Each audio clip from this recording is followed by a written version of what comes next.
A graça e a paz, irmãos, tudo bem? Estou aqui mais uma vez para compartilhar um texto com a amada igreja que está lá no Evangelho de João, capítulo 11, verso 1, e diz assim a palavra do Senhor: Estava então enfermo um certo Lázaro de Betânia, aldeia de Maria e de sua irmã Marta. Maria era aquela que tinha ungido o Senhor com unguento, ele tinha enxugado os pés com os seus cabelos, cujo irmão Lázaro estava enfermo. Mandaram-lhe, pois, suas irmãs dizer: Senhor, eis que está enfermo aquele a quem tu amas. Jesus, ouvindo isso, disse: Essa enfermidade não é para a morte, mas para a glória de Deus, para que o Filho de Deus seja glorificado por ela. Ora, Jesus amava a Marta e a sua irmã e a Lázaro. Até aqui, irmãos, no verso 5. Eu já tive a oportunidade de ministrar algumas vezes essa palavra e creio que nesse atual momento que estamos vivendo, um momento de incerteza, um momento, de dificuldade, um momento de luta, um momento de angústia para alguns, esse texto ele pode trazer uma grande edificação ao nosso coração. Jesus Cristo, ele amava essa família, amava Marta, Maria e Lázaro. Certamente Jesus Cristo já esteve muitas vezes na casa deles, em momentos alegres, em momentos de descontração, onde eles puderam partilhar de uma mesa talvez farta. E a Bíblia refere-se a Jesus Cristo quando fala que Jesus Cristo amava essa família. Eu me pergunto, sempre me pergunto, e todas as vezes que leio esse texto, me vem ao coração, por que um ser que tanto nos ama permite que nós venhamos a sofrer? Por que Jesus Cristo, amando essa família da forma que amava, permitiu a tragédia bater as portas? Por que Jesus Cristo, sendo o Todo-Poderoso, aquele que curava qualquer tipo de enfermidade, que curou uma febre, que curou cegos, que curou paralíticos, que expulsou demônios, o Todo-Poderoso, o próprio Deus encarnado, sendo que a Bíblia referia-se que ele amava a Lázaro, Marta e Maria. Por que Jesus Cristo permite que Lázaro venha morrer? Você conhece o decorrer da história, você sabe o que acontece, mas a pergunta que eu me faço é por que Jesus Cristo deixou isso acontecer? Talvez essa foi a pergunta que essas irmãs fizeram depois que souberam que o seu irmão havia morrido. Por que Jesus Cristo deixou? Por que Jesus Cristo permitiu que a morte chegasse na minha casa? Por que Jesus Cristo permitiu que a tragédia batesse na minha porta? Por que Jesus Cristo deixou Lázaro morrer? E a resposta que eu tenho é que Jesus permitiu e deixou isso acontecer porque Jesus quis. Essa era a vontade de Jesus. Jesus Cristo permitiu que Lázaro viesse a morrer porque ele tinha um objetivo maior. Talvez você, nesse momento, está se perguntando por que Jesus Cristo permitiu que isso acontecesse na minha vida. Por que eu estou passando por isso? Por que eu já passei por isso? Seria tão diferente se o Senhor não permitisse que isso acontecesse? Seria tão diferente se essa notícia ruim não batesse na minha porta? Seria tão diferente se eu não caísse nessa situação? Eu sou uma pessoa de Deus, que busca Deus, Jesus me ama, eu tenho convicção do amor de Jesus Cristo na minha vida. E por que Ele permite o sofrimento? Sabe, queridos, eu vejo que muitos de nós, para não dizer todos, existem coisas ainda que não estão em conformidade com a vontade, com o propósito, com o plano de Deus. Existem muitos pensamentos ainda que são pecaminosos, existem muitas atitudes ainda que não estão em conformidade com a palavra de Deus. Existem muitas coisas que nós planejamos que não estão no coração de Jesus Cristo. Existe muito egoísmo, existe muita ganância, existe falta de amor no nosso coração. Nós falamos que servimos a Deus, mas ainda tem muita coisa ruim dentro de nós. E eu percebo e vejo até com base nesse texto que Jesus Cristo às vezes permite que nós venhamos a padecer e a sofrer, para que nós venhamos perder essa vida natural, esse pensamento terreno, esse pensamento egoísta. Quantos de nós, depois de passarmos, por algumas dificuldades, algumas lutas, começamos a pensar diferente, a agir diferente? Começamos agora a nos tornar mais sensíveis, somos pessoas mais amorosas, mais preocupadas com os outros. Existe ainda esse eu que está muito latente. Me preocupa primeiro comigo, resolve primeiro o meu problema, Deus. E nós precisamos aprender com João, quando ele percebe que os seus discípulos vem com a notícia, tem um cara aí que está vindo e as pessoas estão correndo atrás dele, é Jesus Cristo. E João Batista, ele poderia muito bem, com medo de perder os seus seguidores, com medo de perder a sua reputação, as pessoas que davam crédito às suas palavras, não, vocês fiquem aqui comigo, que importa que vocês fiquem aqui comigo. João Batista disse não, que ele cresça e que eu diminua. Será que esse é o nosso verdadeiro objetivo, diminuir para que o Senhor cresça? Queremos até que o Senhor cresça nas nossas vidas, mas será que nós queremos diminuir? Pedimos para que o Senhor nos encha do seu Espírito, mas será que estamos dispostos a nos esvaziar? Eu entendo que nós somos como um vaso, um recipiente que só pode ser cheio de algo se esse recipiente estiver vazio. Então Deus às vezes permite que nós venhamos nos bater, assim como os discípulos se bateram em meio à tempestade, em alto mar, na embarcação, para que eles viessem a conhecer a glória de Jesus Cristo, que ele comandava não somente a sua vida, mas comandava a natureza, que ele tinha poder sobre todas as coisas. Deus às vezes quer que nós venhamos a padecer algumas coisas, para que lá na frente ele revele algo maior, algo superior. Eu me lembro e me recordo em Gênesis capítulo 32, onde a Bíblia relata a história de um homem chamado Jacó, um homem que desde muito novo estava acostumado com a trapaça, com o jeitinho que ele dava para conseguir as coisas, um homem que não era justo, que era incoerente. E mesmo tendo essa índole, o Senhor ele tinha um plano na vida dele. Talvez nós somos como esse homem, cheios de erros, cheios de pecados, cheios de falhas, Talvez existem pessoas que batem no peito e se acham tal. Irmãos, quando eu olho para a minha vida, eu percebo o quanto eu sou pequeno, o quanto eu sou fraco, o quanto eu sou incapacitado, o quanto eu careço da misericórdia de Deus. E às vezes me pergunto como é que o Senhor pode me usar sendo eu do jeito que sou, com tantas coisas erradas que tenho.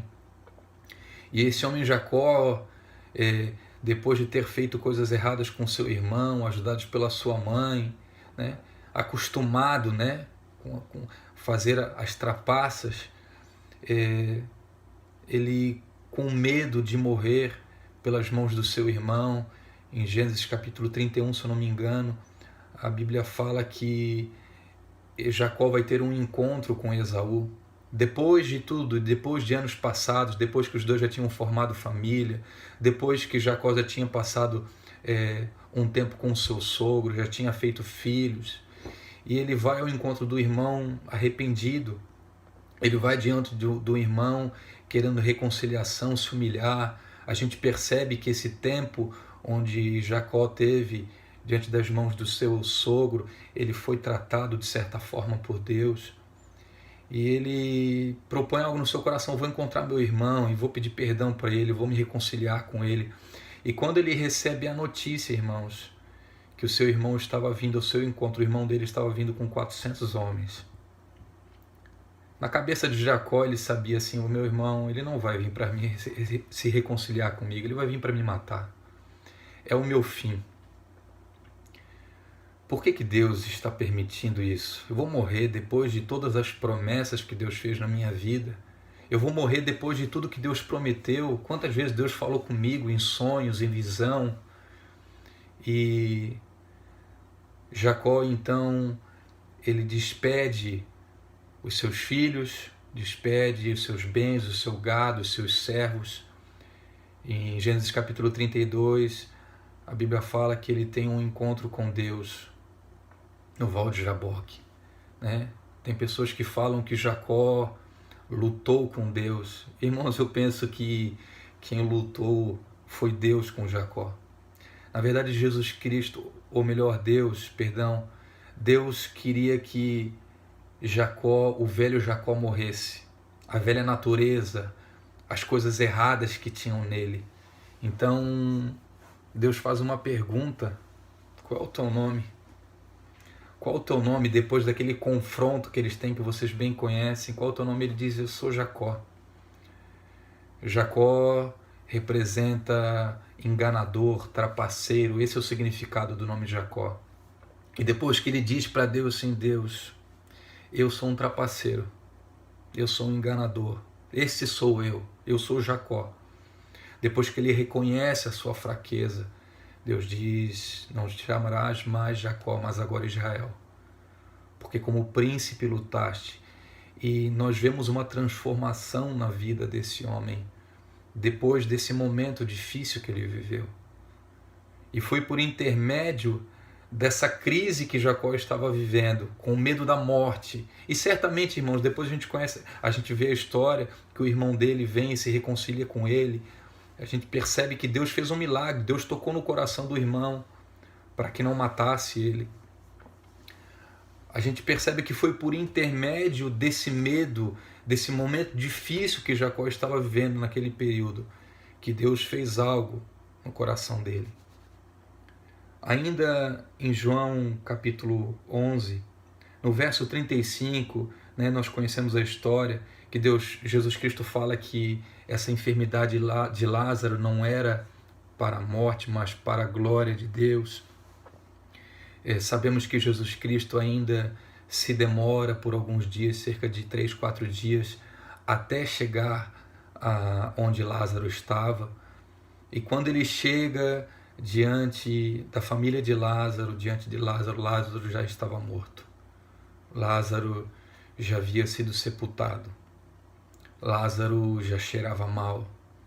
E quando ele se depara com aquela cena, mesmo sabendo o que ele iria fazer, mesmo sabendo que daqui a alguns momentos, diante de alguns momentos, Lázaro iria ressuscitar, Jesus Cristo chora, diz o verso 35. Esse foi um dos primeiros versículos que eu aprendi na Bíblia. Me recordo quando participava ainda do cultinho das crianças, as professoras falavam, decore um versículo, e eu era sempre muito lento, nunca decorei muitas coisas, e esse foi um versículo que eu sempre citava para as professoras. Jesus chorou. E é um versículo, talvez o menor versículo da Bíblia, mas tem uma profundidade do tamanho de um oceano. Jesus Cristo conhecendo todas as coisas, sabendo que daqui a alguns momentos toda aquela tristeza da família, dos amigos, seria transformada em alegria.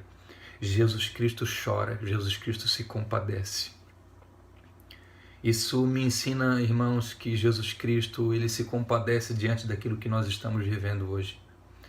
Deus não está lá no seu trono, sentado lá, imune a todas as coisas que está acontecendo na terra, imune a todas as coisas que você está vivendo. Jesus Cristo, ele se compadece da tua vida. O apóstolo Paulo, na sua carta aos Coríntios, capítulo 12, segunda carta aos Coríntios, capítulo 12,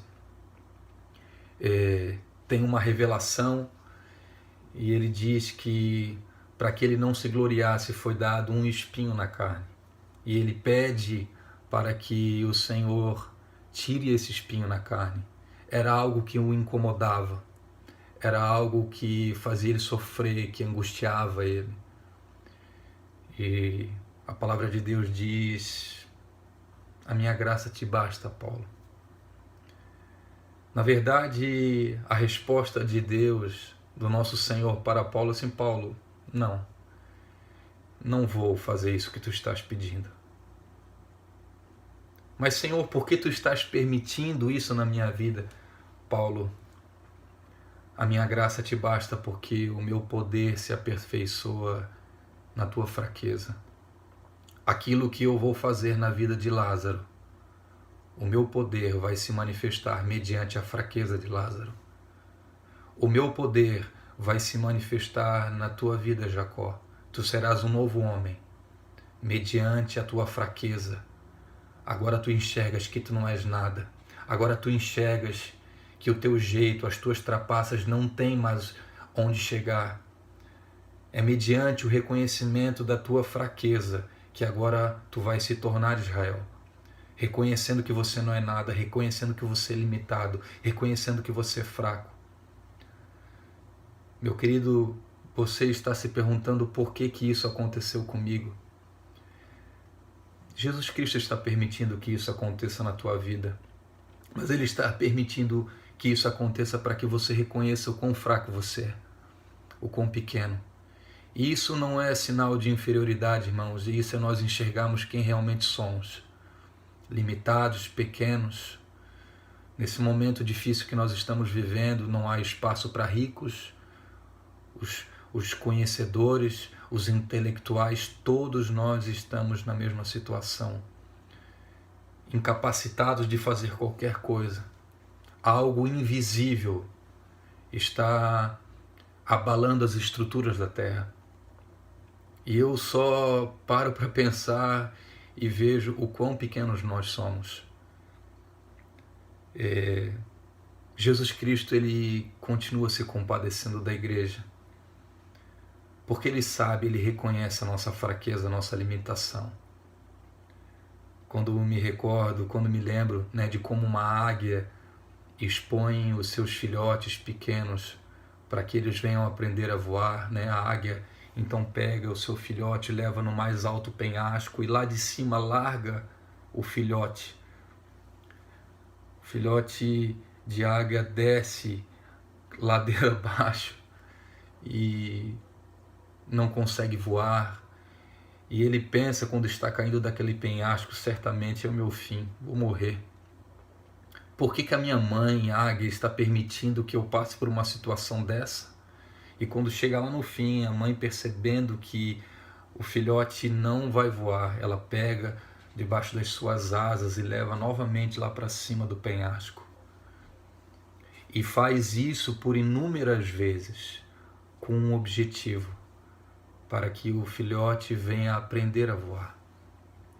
Deus está permitindo que nós venhamos passar por situações como essas, porque Ele quer nos ensinar a voar. Deus quer nos tirar coisas que estão nos limitando para alcançar coisas maiores.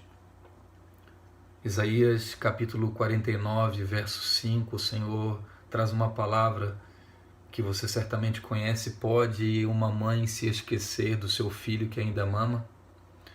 Pode essa mãe se esquecer de forma que ela não se compadeça? Certamente não, mas se isso acontecer, o Senhor diz: todavia eu não me esquecerei de ti. Sabe, queridos, o amor do Senhor por nós é muito maior do que nós podemos imaginar. Às vezes a gente pensa que em meio ao sofrimento, à dor, Deus se esqueceu, que Deus não está vendo, que Deus não se importa.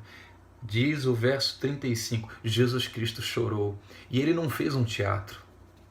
Jesus Cristo não fez um teatro lá diante das pessoas. Não, ele se compadece. Jesus Cristo chora porque ele se compadece da dor do outro. E certamente isso que nós estamos passando nesse momento, nós temos o compadecimento de Deus. Deus está olhando. Continuando, e eu já caminho para o fim dessa mensagem, no verso 39, depois de Jesus Cristo mover-se de íntima compaixão, de ter visto tudo o que estava passando naquele momento, ele diz: tirai a pedra. Marta, a irmã do defunto, disse: Senhor, já cheira mal, porque já são 4 dias. Sabe, queridos, Jesus Cristo certamente tem algo nas nossas vidas e Ele vai fazer e está fazendo. Eu creio que Ele está fazendo algo na tua vida, está fazendo na minha. E nós não estamos sozinhos porque Jesus Cristo está conosco, Ele se compadece de nós. Só que para que os nossos olhos venham ver algo que o Senhor vai fazer, é necessário que nós venhamos tirar a pedra. E a pergunta que eu me fiz nesse texto é por que o Senhor não tirou a pedra? Ele poderia pedir para um anjo tirar a pedra.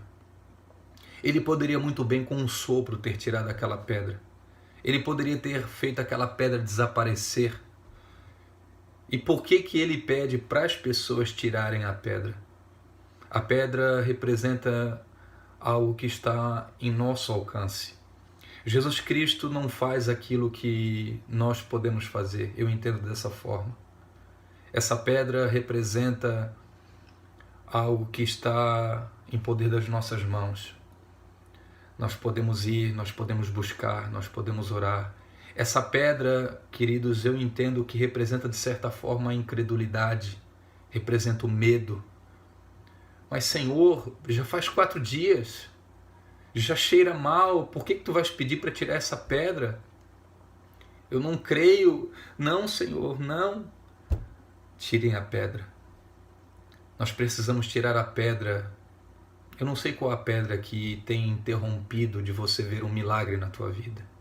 Eu não sei qual a pedra que tem impedido que você veja Lázaro ressurreto lá dentro.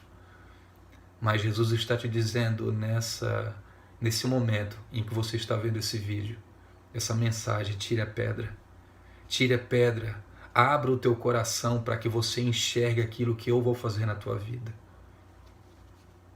Sabe, queridos, queria deixar essa mensagem no coração dos irmãos. E diante de tudo o que nós falamos agora, sabe por que Jesus Cristo deixou que Lázaro morresse? Você já sabe. Jesus Cristo deixou que Lázaro morresse porque ele tinha uma nova vida a Lázaro. As pessoas agora não viam mais a vida de Lázaro, mas viam a vida de Jesus Cristo em Lázaro. Jesus Cristo permitiu que essa aparente tragédia acontecesse, para que aquilo que ele disse no versículo 4 do capítulo 11 se cumprisse. Jesus Cristo, ouvindo isso, disse: essa enfermidade não é para a morte, mas para a glória de Deus, para que o Filho de Deus seja glorificado por ela. Jesus Cristo se tornou mais conhecido. O Senhor, ele foi glorificado quando as pessoas se depararam com a ressurreição desse homem, morto depois e ressurreto depois de 4 dias. Certamente isso que nós estamos passando, certamente isso que você está passando, vai trazer glória para Jesus Cristo. O nome de Deus vai ser glorificado. As pessoas, quando agora olharem para ti, elas não vão ver mais a tua vida, mas vão ver a vida de Cristo. Diante disso, meu querido, que nós estejamos confiantes e descansando nas mãos de Jesus Cristo, porque certamente Ele tem o melhor. Ele nos ama, Ele é Deus, Ele se importa conosco, Ele entregou a sua vida por nós. Se entregou a sua vida por nós, tampouco não nos ajudará diante das coisas rotineiras dessa vida. Basta que nós venhamos confiar em Jesus e saber que essa enfermidade não é para a morte, mas é para a glória de Deus. Receba essa palavra em nome de Jesus.